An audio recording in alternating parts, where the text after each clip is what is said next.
While you're waiting to get clay today, you're going to want to rip a piece of tape off, and you're going to want to label the tape and label your bag with your name and your art code. Your bag might be new or it might already have tape on it. You might just have to cover it up with new tape and put your name and your art code. Then you're going to put that off to the side, and we're going to be using that with the tray. So how we're going to start is you're going to get a chunk of clay, and you're going to knead the clay. That means pushing the clay with your body weight and kind of rolling it, but keeping it so it's not super flat. You're just kind of rolling it and mixing it in together. You could even then turn it to the other side. You're going to do this on all edges. This is what artists do when they're working with clay to make sure there's no air bubbles, which might cause it to explode in the kiln, any holes that might be in there. Now, you can't just take your rolling pin and roll on top of it right now.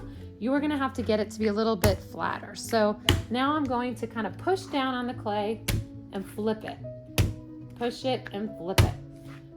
Then I'm going to take my rolling pin, and this is where we're going to put our body weight into it. So I'm going to roll one way and then push down the other way, and then I'm going to flip it over. You don't want it to stick. Depending on what shape you think you're going to want, if you think you're going to want more of a circle, you're going to want to roll up and down and then side to side.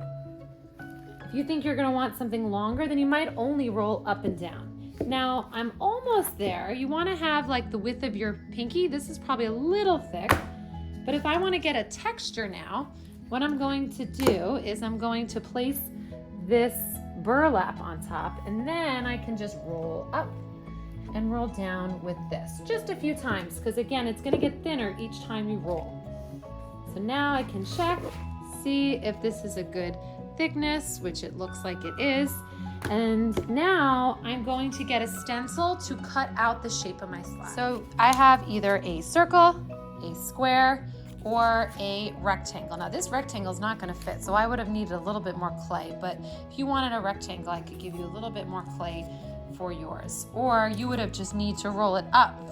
And when you roll it side to side and up and down, then it won't be big enough to get that rectangle. So I'm gonna start by putting this down. Again, if you wanted a square, you could do a square. And I'm just going to hold it in place. Well, I think there's 2 plates here. And then I'm going to go halfway around, and then I'll probably need to pick it up and go halfway around. All this extra clay you are going to put in a bag. I'm gonna pick this up.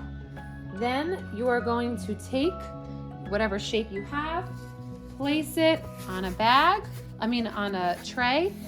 We're gonna have a spray bottle, so you can give it a little spritz, put it on the tray, put it in your bag. We don't have to label it yet because the bag is labeled, so we don't have to label the clay.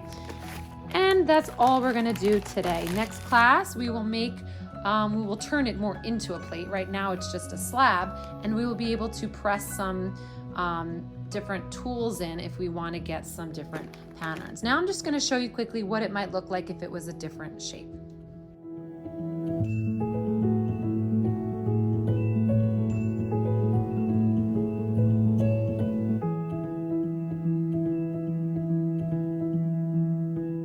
So here I have a square, here I have a rectangle, and then I have the circle that I showed you from the beginning. So again, it's up to you what type of slab you want to have today that we're going to turn into a plate next class. Have fun.